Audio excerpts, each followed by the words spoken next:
topic for the session is looking at Ramayana from a South Indian perspective. Because normally when we look at Ramayana, we normally see from a perspective which is Ayodhya based.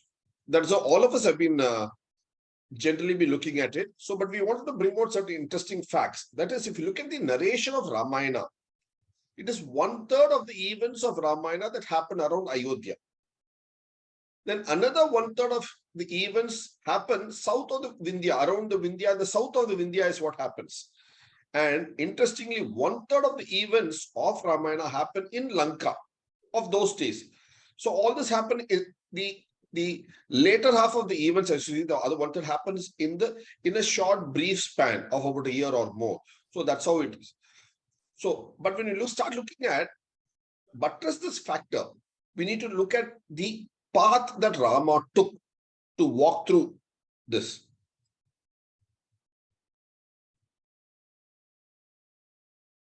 See, this yatra of Rama, the Ramayana that happened probably about 7,100 years ago, is this the path that he took? So it was a very north-south path. So while Ramayana is, it has many perspectives, the word Ramayana. One is, it is Rama's journey through life's travails. It is also a spiritual journey, and not just of Rama, it is also about many of us who have to go through a similar spiritual journey. And also, if you look at it, you can map it on ground in reality as a geographical trek as well, where he has trekked through the entire span of India from the north to the south and going all the way, extending into Lanka, present-day Sri Lanka as well. So this is a beautiful aspect of Rama. And what we wanted to highlight here are two aspects in Rama's life and also subsequently in the history connected around Rama, which when looked from another perspective, especially from a South perspective, gives a very different, I wouldn't say different, but has another narrative as well, which needs to be spoken about in present times too, because it is a nice narrative that shows how the north and south of India have been connected and united right from the times of Rama himself. And the two aspects that we would like to focus on in this short span of this talk is, often today we are told when we speak about man-made structures, ancient man-made structures, one of the first things that we speak about is the pyramids of Egypt, which are also called Mru and Meru. If you look at it, the name in Indian languages for pyramids is Meru. So look at this. Normally, what do we say? These pyramids are supposed to, for the European world, the Western world, it's supposed to be one of the oldest structures of the world. How old are these pyramids? How old are these pyramids? These are roughly about 4,000 years old, 4,500 years old. That is about 2000 BCE, 2500 BC. That makes it about 4,000 plus years old. But in India, a structure associated with Rama, which is Rama Setu, is much older. It goes back to 5,100 BCE. That makes it 7,100 years old. That is 3,000 years before the pyramids. The supposed ancient old structures that Europe and the West looks at as the old structures. So among man-made structures of the ancient era of antiquity, the Indian structure of Rama Setu, which is called Nala Setu by Rama himself, goes back another 3,000 years. That means we have a structure that's almost double the antiquity.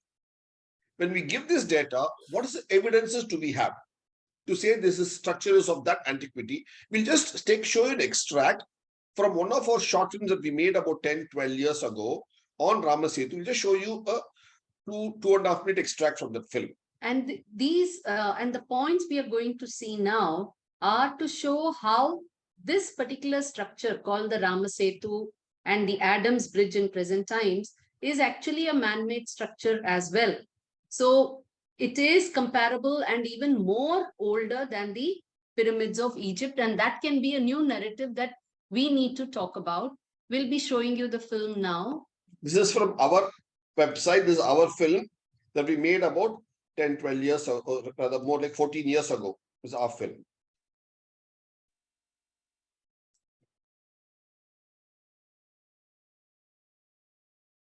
Construction in great and specific detail. This level of detailing of bridge construction urges us to examine the details.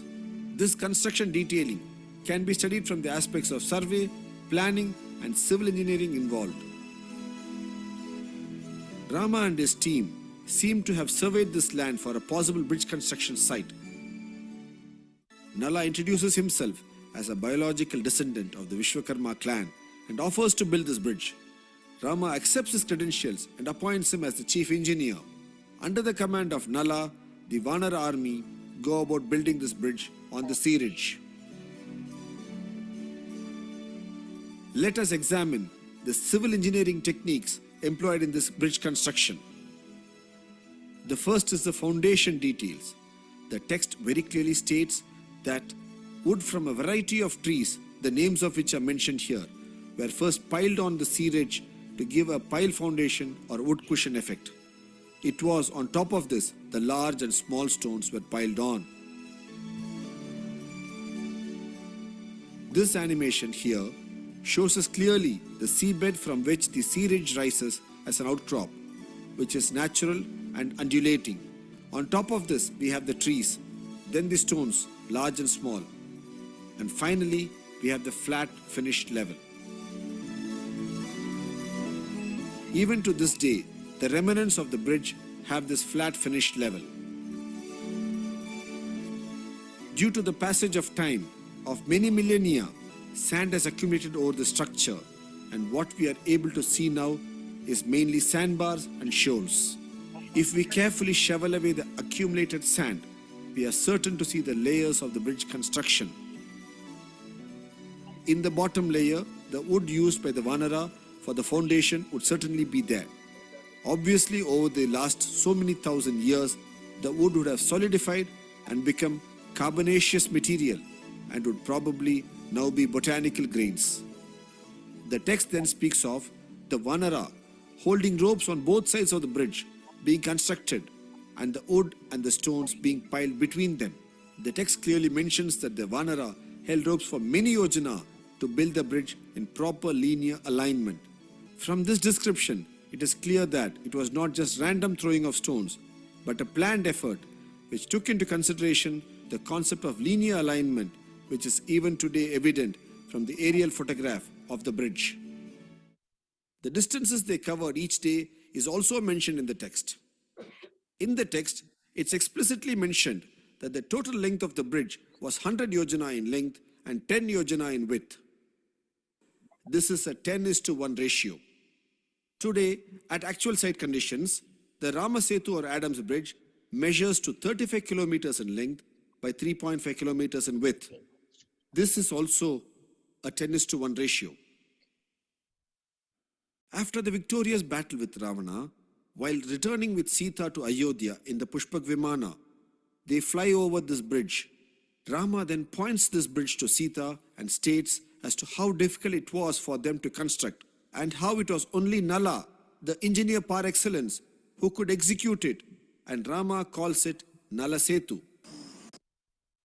So this is an extract from our film, which is there for all to view in our website, bharatgyan.com. It's there for all of you to see. Please watch it at a convenience. We just, for this program, we just showed you a brief 2-minute extract out of that film. The main thing is to highlight aspects from Ramayana which go to emphasize that this particular structure is a man-made structure because it details how it was built, when it was built, the time it was taken, and the method that they went through to build it. Not just build it, but also prior to building it, what are all the processes they went through, which you can see in tradition even today. And that is what we're going to show you now as a few aspects that have lingered on as a tradition and which is also in fact recognized by our archaeological survey too. See, when you talk about building something, see, they've gone about it so systematically. They've done a survey. Then somebody has come forward to say, I will build the bridge. We have seen it was nada. And then planning and execution. And then eventually we see how Rama himself is saying that this was constructed by Nala, and he calls it the Nala Setu. So for survey, what are the evidences we have? We normally see this extract in the Valmiki Ramayana about the interaction of Rama with Samudradeva. And Samudradeva says that I will show you a place. By nature, I cannot be shallow. I have to be deep. And I have to have all the different creatures. But I will tell you a place from where you can cross. Now, but this comes, and we've seen so many lovely depictions in art and various forms. But this comes, if you really look at it, there are three places in South India, and which are associated with the aspect of Rama trying to cross over to Lanka. The first is at Kodikarai, and which is today called Point Calimere. And here in Kodikarai, this is called Ramar site, and it's also a biodiversity area. So that's the site one, which is called as the, so this is the place, actually this is geographically very close to Lanka. You can see Lanka on a clear day from here. You can view Lanka actually from there. It's close, but and there is actually a place called Ramar Padam where Rama is supposed to have come and physically look for this. So this is an archaeological site of India from the year 1901, 1902. So it's a century-old archaeological site of the land, and it's a protected monument. So we have this data which very clearly says that probably this was looked at as point one.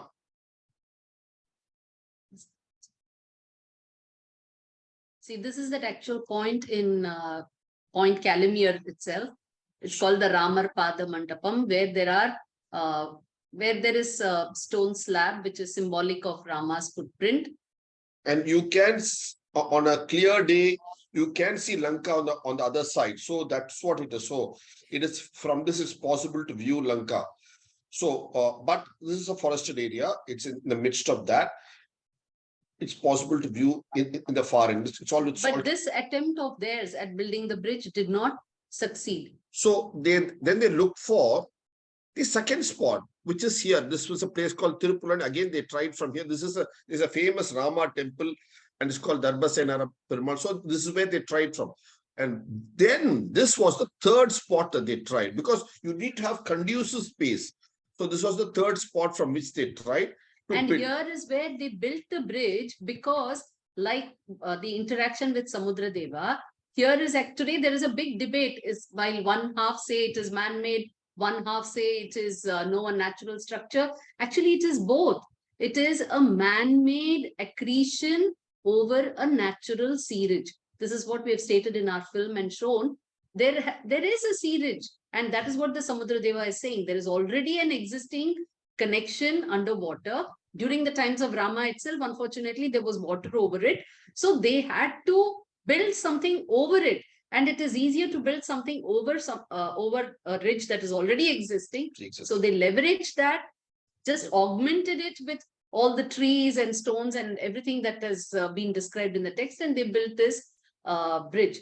Now, the important thing is this aspect of construction is also again emphasized in during the times of Mahabharata, where they talk about this as a monument that has to be protected, because this was built during Rama's time. So look at it, from Ramayana time to Mahabharata time, which is another 2000 years have passed. In Mahabharata also, you have this, they speak about Nala Setu, which is to be respected, which is to be protected. And further, 5,000 years later, you find the same sentiment and the same respect to the bridge being given by kings of the land. So if you look at it in closer to our times now, we have the kings of the previous century in Ramnath, this belt. You have the Setupati kings. Look at this. This is the Raja of Rameshwaram. The kingdom is called Ramnath. And look at the name of the king itself. The lineage is called Setupati. They may have a personal name, but the lineage is called Setupati, and their coins are called Setupati because why? They are guardians of the Setu, the bridge. They are guardians of the Setu. So the king's title is Setupati. You can have a personal name. Look at that. That's the importance they gave it. This is on the Indian side. What about on the side of the Lanka? Because the bridge traverses both sides, isn't it? In Yalpanam, that is today we call it Jaffna. The correct name is in Tamil name is called Yalpanam. The king there is called Arya Chakravarti. Chakravarti is great king. Arya noble. So the noble king of Yalpanam, in his royal insignia, what does he have? He's got a bull on the Shanka. He's got Chatra, and then he's got Setu. That's what. So, what is he? He's a guardian of the Setu. Look at that very clearly. And look at this coinage. The same. This is for the last 800 years. They've been guardians of the Setu. So, look at this clearly in this coinage of 800 years antiquity. They call it Setu in the local Tamil language font of those days. Coin after coin repeatedly, very clearly, it is this structure, Setu, that they refer to as what they are guarding. And look at this, they call it the Tamil rulers of Nallur. The word Nallur here means good land. And what is it? They're all guarding the Setu. Repeatedly, both sides of the coin. For over 700, 800 years, they've been doing that. So both sides of the bridge, which is a living monument, you have very clearly the word Setu, meaning the epithet for Setu Kavalan. For the word Kavalan in the local language means guardian, one who looks after.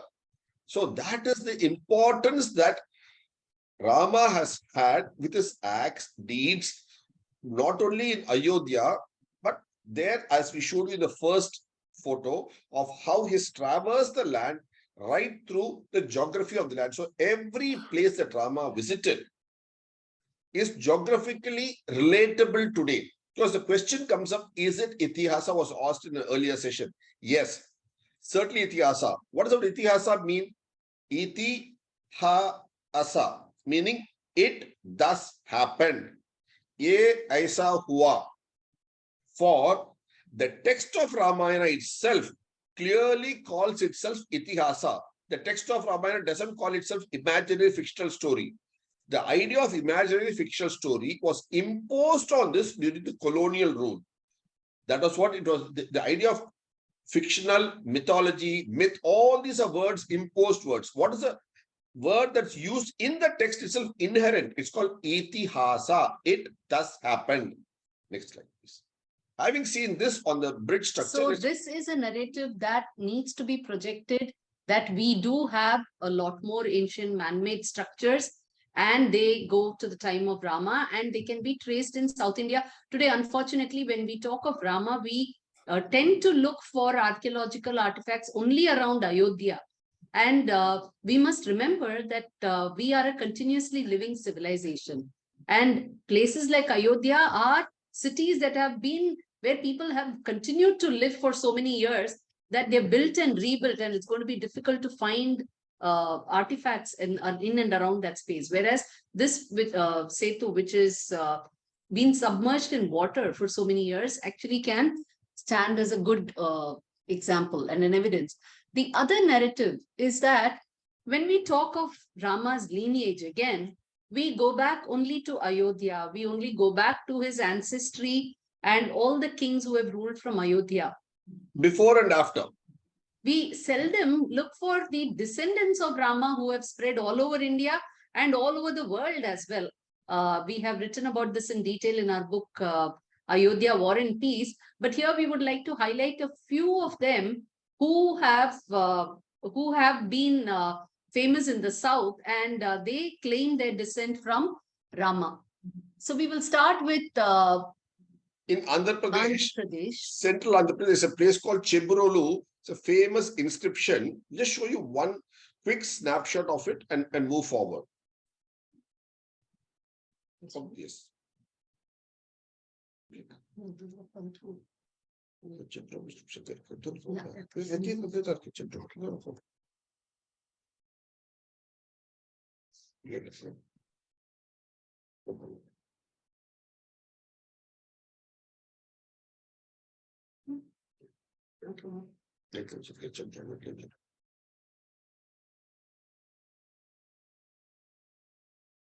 See, even before we go to the Chebrolu, there is one aspect that we want to highlight. One of the important personages in the Ramayana story is Hanuman. And Hanuman in the Telugu language, he is called Banta. Banta meaning a follower. Bantu. In Telugu language, Banta, Bantu means that person who is an attendant, who serves somebody else. And for Hanuman, he was always in the service, eternally in the service of Sri Ram, being a Chiranjeevi as well. So Banta is a follower of Rama, Hanuman, and therefore Rama as well in Andhra, Karnataka. And therefore we have had a lot of surnames like Bantu, Bantulu, and we have written about this in detail in our book, online book on Tiruvenkatam, Tirupati, that is. And we'll just like to show you that even today, you still have these kind of surnames, Pantulu. So look at this tradition of people associated with Rama's times, continuing Hanuman, they continuing even today. So in their surnames, you still find traces of Ramayana and the story of Rama. In fact, the first chief minister of the state of Andhra Pradesh himself is a Pantulu, and he is proud about it that he is a descendant of that lineage, that hoary lineage that comes from the times of Hanuman onwards.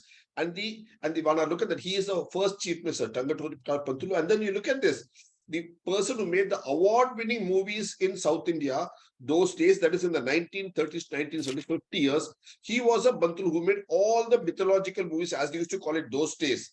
He was a proud person. And all the famous movies of the South were made by him.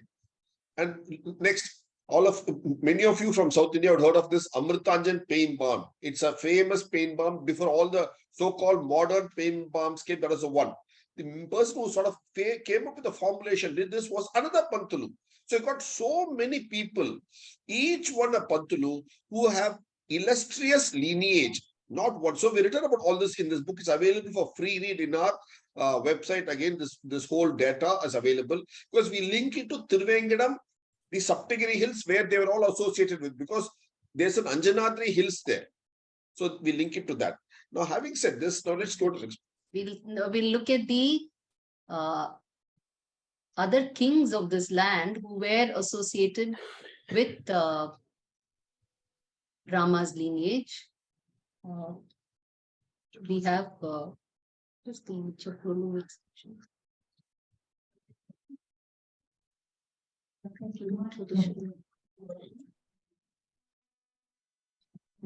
I just kept it.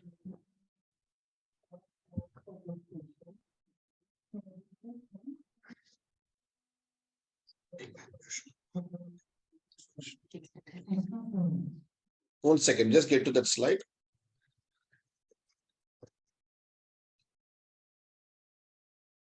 One of the Kakatiya kings, he was called Ganapati, Raja Ganapati, and there are a couple of inscriptions. I'm just unable to pull it out right now, but this Kakatiya king, Ganapati Raja, his descent is traced from the lineage of Rama. It says all the way how from Sun to Manu and downwards on, it comes all the way up to his lineage, his rule, who were all the kings. So they are in that particular couple of inscriptions, very clearly it gives as to how he is a descendant of Rama. There are 2-3 of them in different parts. One is called the Chebrolu inscription, one is called the Mottupalli inscription. So all of these emphasize the aspect of Rama's lineage descendants being found in South. Yet another angle which many of us don't even connect are the Chola kings of Tamil Nadu. The Chola kings, they call themselves as Ravikula. They have been described as Ravikula Tilaka, Ravikula Manikam, meaning the jewels in the Ravikula dynasty. So this is the famous sculpture in the Gaggaikondan Chola temple in Tanjavur, where the king is Rajendra Chola, the son of the great king Rajaraj Chola, and he's being anointed by Lord Shiva and Parvati himself. So what is the title he takes on, which is his natural title? He calls himself as Ravi Kula Tilaka. That means he belongs to the solar dynasty, to the Ikshwaku dynasty. Look at that. So it is not only in Ayodhya, but the famous Chalukya kings themselves from the Chebrul inscription, as he showed, is from the dynasty of Ikshwaku, Surivamsa. And here in this thing, what do you call, here in Chola also, we are very clearly, we are in see this idea of Ravikula. So we see continuity, not just in Ayodhya, but different parts of it. Look at the coin, very clearly speaks of of coin which says about Ravikula Manikam. That is another rare coin which talks about Cholas being Ravikula. And very, very interesting fact here is, while the Cholas call themselves as Ravikula, the Pandyas, they are referred to as Somakula. So you can see the solar and lunar dynasty are down here all the way up to the south as well. So it is not Ramayana, Mahabharata being only in the north, but they have percolated all through. Their descendants have come all through. When we have done historical Krishna, we have traced how the lineage of those days from the Krishna's dynasty and people after him who are there in the south. And here again, you can see this describes the king with Chalukya titles and Ravikula Tilaka. So this is yet another narrative that we have to bear in mind, that Ramayana is not something that is confined only to the north. People from Rama's times have later, their descendants are there in the south as well. And it is equally, it has permeated throughout the land of India. And that's another perspective we need to see. So in this short, limited time, we have been able to bring out these two aspects to you. And 4 quadrants, right? Yeah. And I want to show you just this 4 quadrant, what we have prepared.